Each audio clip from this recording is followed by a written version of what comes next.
Olá! Este é um dos vídeos mais importantes da série sobre cladística, pois nele definiremos os principais conceitos associados a esta escola da sistemática. Este vídeo demonstra como o enraizamento é uma operação importante em inferência filogenética, pois dele dependem as noções de grupos que extraímos de hipóteses filogenéticas e nossa compreensão sobre a evolução de caracteres em filogenia. Esse vídeo assume que você assistiu os outros vídeos iniciais dessa série, cujos links estão na descrição abaixo. Após a conclusão desse vídeo, finalmente você entenderá o que são estados de caráter plesiomórficos e apomórficos e por que sinapomorfias são as únicas evidências que temos para postular relações de parentesco entre linhagens biológicas. Este é o vídeo do Clique. Bora lá?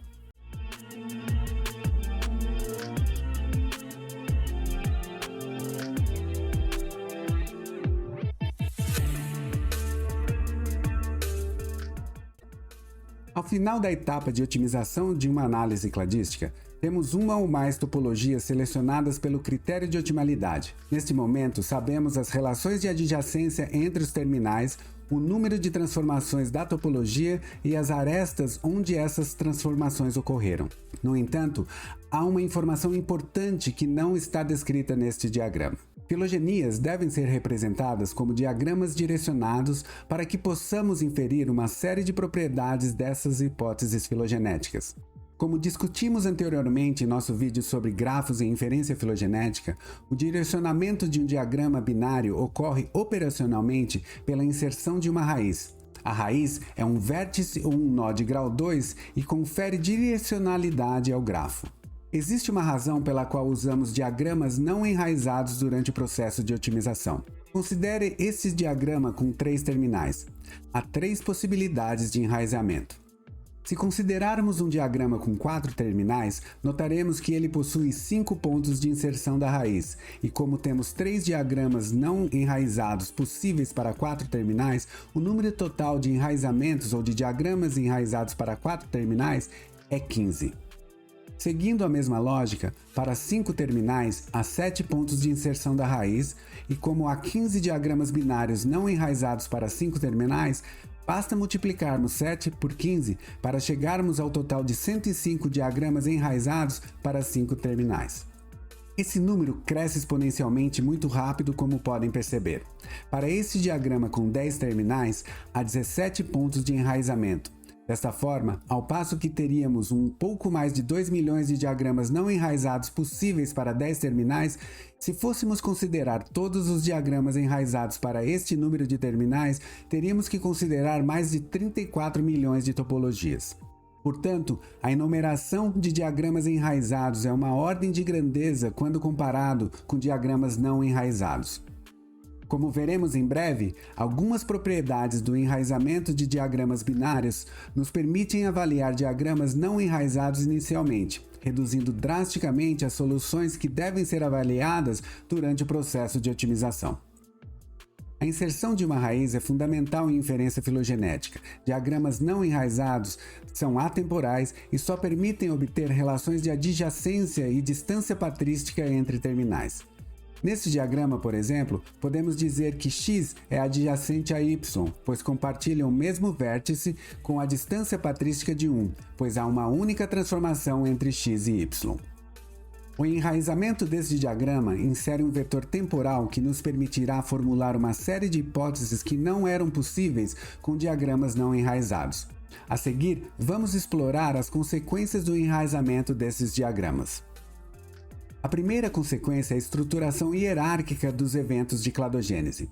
Por exemplo, o vértice H, que representa o evento de cladogênese que deu origem às linhagens G e H, está subordinado ao nó G. Este último representa a cladogênese que deu origem à linhagem F e ao ancestral comum de G e H. Portanto, segundo esta hipótese filogenética, o evento representado por H não poderia ter ocorrido antes do evento de cladogênese representado por G. Isso significa que o enraizamento permite inferir o tempo relativo dos eventos de cladogênese hierarquicamente subordinados, como é o caso de G e H. Observe que essa noção de tempo relativo é bem diferente de qualquer hipótese filogenética que represente noções de tempo absoluto. Os métodos que possibilitam inferir noções de tempo absoluto em hipóteses filogenéticas transcendem o escopo desta apresentação. No entanto, é importante mencionar que eles existam. Estes métodos permitem estimar a origem de determinadas linhagens ao prover informações temporais sobre eventos de cladogênese hierarquicamente subordinados ou não, como aqueles representados nos nós D, F, G e H nesta figura. No entanto, a ordem relativa desses eventos de cladogênese pode depender do ponto de enraizamento do diagrama. Considere, por exemplo, o enraizamento desse diagrama na aresta entre os vértices C e E. Agora vamos enraizar o mesmo diagrama na aresta que conecta o terminal H ao nó H. No primeiro caso, os nós G, H e F estão subordinados ao nó E, ao passo que, no segundo caso, o nó F é o único que continua subordinado a E, e agora há outros 4 nós subordinados a ele, A, B, C e D. Essa propriedade do enraizamento é muito importante, pois ela determina os conceitos de grupos associados a hipóteses filogenéticas. Por exemplo, se considerarmos os 3 enraizamentos distintos representados aqui pelas hipóteses 1, 2 e 3, veremos que o grupo FGH é monofilético apenas nas hipóteses 1 e 2. Lembrando que grupos monofiléticos são aqueles que possuem um ancestral comum exclusivo. Se o enraizamento pode alterar as relações de grupos monofiléticos, ele pode alterar as relações de grupos irmãos. Grupos irmãos são 2 e somente 2 grupos monofiléticos que compartilham um ancestral comum exclusivo. Neste exemplo, hipóteses 2 e 3 sugerem que A é grupo irmão do clado, ou seja, grupo monofilético, formado pelos terminais X e Y. Por outro lado, a hipótese 1 considera que o clado formado por B, C, D, F, G e H é grupo irmão de A. Há outros 2 termos associados a hipóteses de grupos que devem ser mencionados. O primeiro deles são os grupos parafiléticos. Grupos parafiléticos são aqueles grupos que requerem a inclusão de um clado ou um terminal para se tornarem monofiléticos. Neste exemplo, as hipóteses 1 e 2 sugerem que o grupo B, C, D e E é parafilético. Na hipótese 1 é necessário incluir F, G, H e na hipótese 2 é preciso incluir A, Y e X para que tenhamos grupos monofiléticos. O segundo são grupos polifiléticos. Grupos polifiléticos são aqueles grupos que requerem a inclusão de 2 ou mais clados ou terminais para se tornarem monofiléticos. Neste exemplo, a hipótese 3 sugere que o grupo B, C, D e E é polifilético, pois requer a inclusão de 2 clados F, G, H e A, Y, X para se tornar monofilético. A segunda consequência do enraizamento está relacionada às séries de transformações. O número de enraizamento não muda o número de transformações e nem suas posições. Isso é importante e é o que permite que façamos a otimização utilizando o espaço de enumeração relativamente menor dos diagramas binários não enraizados. Nesses 2 exemplos, observe que a transformação 3 sempre estará entre os vértices B e C, a transformação 4 entre C e E a transformação 6 entre C e D e assim por diante. No entanto, a consequência mais importante está relacionada ao direcionamento das séries de transformações, ou seja, a polarização do caráter. Essa polarização define 2 conceitos importantes em cladística: o estado de caráter plesiomórfico e o estado de caráter apomórfico. Toda transformação polarizada envolve a passagem do estado plesiomórfico, que é o estado original da série de transformação, para o estado apomórfico, o estado derivado. Observe que o enraizamento pode modificar a polarização de estados de caráter, como evidenciado nos caracteres 3, 4 e 5 nestas 2 topologias. Estas potenciais mudanças de polarização têm implicações muito importantes. A hipótese 1, baseada no enraizamento, indica que o estado branco do caráter 4 é a evidência de que o grupo B, C, A, Y e X compartilham um ancestral comum. No entanto, o estado plesiomórfico dessa transformação, ou seja, o estado azul do caráter 4, é considerado na hipótese 1 como evidência de que o grupo B, E, F, G e H compartilham um ancestral comum. Esses 2 enraizamentos também sugerem algo semelhante com a série de transformação 3. Na hipótese 1, o estado branco da transformação 3 sustenta o grupo A, Y e C, ao passo que na hipótese 2, a mesma série de transformação é o suporte para o grupo C, B, D, E, F, G e H. O que fica evidente é que o suporte, ou a evidência para determinado grupo, é determinado pelo compartilhamento do estado apomórfico da série de transformação, e isso só é definido após o enraizamento. Há uma série de conceitos essenciais em cladísticas que são definidos após essa etapa. O primeiro deles refere-se à ambiguidade da polarização no ramo onde a raiz é inserida. Neste caso, o caráter 1 pode ser otimizado de duas formas sem que possamos definir qual seria a polarização com exatidão. Transformações nos ramos internos dão origem às sinapomorfias, a exemplo dos caracteres 3, 4 e 6. Estas sinapomorfias representam o compartilhamento de apomorfias. Portanto, em cladística, sinapomorfias são as evidências de relação de parentesco. Os terminais que compartilham os estados plesiomórficos destas séries de transformação compartilham o que chamamos de simplesiomorfias. Estas, por sua vez, geram semelhanças que não são evidências de relação de parentesco. Transformações que ocorrem em ramos terminais são denominadas autapomorfias. Como são únicas, as autapomorfias não possuem nenhuma evidência de relação de parentesco. Observe que o caráter 2 sofreu duas transformações e, por ser binário, gerou homoplasia.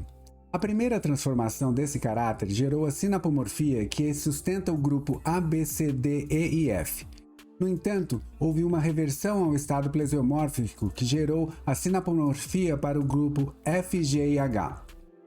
Este grupo compartilha com X e Y o estado plesiomórfico da primeira transformação do caráter 2, portanto, ele é homoplástico. Por fim, o caráter 5 é uma sinapomorfia homoplástica para os grupos D e E, G e H, independentemente. Uma vez que sinapomorfias se tornam tão relevantes para hipóteses filogenéticas em cladística, é necessário verificar se não há nenhum grupo para o qual o suporte é ambíguo. Neste exemplo, a série de transformação 5 pode ser otimizada de duas maneiras igualmente parcimoniosas. Observe que a otimização alternativa exclui as sinapomorfias que sustentavam os clados DE e G e H, fazendo com que a distância patrística entre os nós E e F e G e H seja zero. Quando a distância patrística entre nós varia de 0 a 1, em decorrência de otimizações igualmente parcimoniosas, adota-se a postura conservadora no qual estes nós são colapsados, gerando a hipótese filogenética representada aqui. Nela, as relações entre os membros do clado FGH são incertas, da mesma forma que a relação deste clado com os terminais D e E. Como puderam observar, embora o enraizamento seja uma operação simples de ser executada, sua consequência no suporte de grupos e hipóteses de evolução de série de transformação é evidente. A pergunta que vocês devem estar fazendo nesse momento é como decidimos onde devemos inserir a raiz em uma hipótese filogenética. Historicamente, há uma série de métodos que foram propostos para executar o enraizamento de topologias. Nesse vídeo, iremos apresentar dois deles. Um dos métodos frequentemente usados, especialmente em análises filogenéticas baseadas em dados moleculares, é o Midpoint Routing. Este método objetiva detectar o ponto médio entre os ramos que conectam os dois terminais com a maior distância patrística entre todos, como exemplificado com os ramos marcados em vermelhos no diagrama não enraizado. Este ponto médio é utilizado para inserir a raiz. Este método assume taxas constantes de evolução e se vale da teoria de que, por definição, grupos irmãos possuem a mesma idade. O método mais comum e menos problemático do ponto de vista teórico é o uso de grupos externos para enraizar diagramas. Grupos externos, como o próprio nome indica, são terminais que são incluídos na análise baseado em conhecimento prévio de que esses terminais não fazem parte do grupo de interesse, ou seja, o grupo interno. A priori, esse método assume que o grupo interno é monofilético. Membros do grupo externo são codificados como os demais terminais e, após a etapa de otimização, a topologia é enraizada em uma aresta associada a qualquer um desses membros do grupo externo. Por exemplo, Foley e colaboradores selecionaram 4 terminais como grupos externos para propor uma hipótese filogenética para as ordens de Mammalia que considerou mais de 250 linhagens de mamíferos. A raiz de Mammalia está no ramo associado à divergência dos monotremados, como é consenso atualmente. Machado e colaboradores propuseram a mais recente e compreensiva análise filogenética das linhagens de coronavírus, considerando quase 1000 linhagens de ortocoronaviníneos como grupos externos. O objetivo desses autores foi entender os padrões de associações entre coronavírus e seus hospedeiros. Os autores concluem que as linhagens associadas a humanos compartilham ancestrais comuns com morcegos. Em suma, este vídeo demonstra a relevância do enraizamento em análises filogenéticas. Uma série de conceitos da cladística está estreitamente associado a diagramas direcionados e a grande maioria dos testes de hipóteses que depende de árvores filogenéticas requer diagramas enraizados. Filogenias são hipóteses sobre a história de linhagens e de caracteres, e toda a história depende de um vetor temporal, seja ele relativo ou absoluto.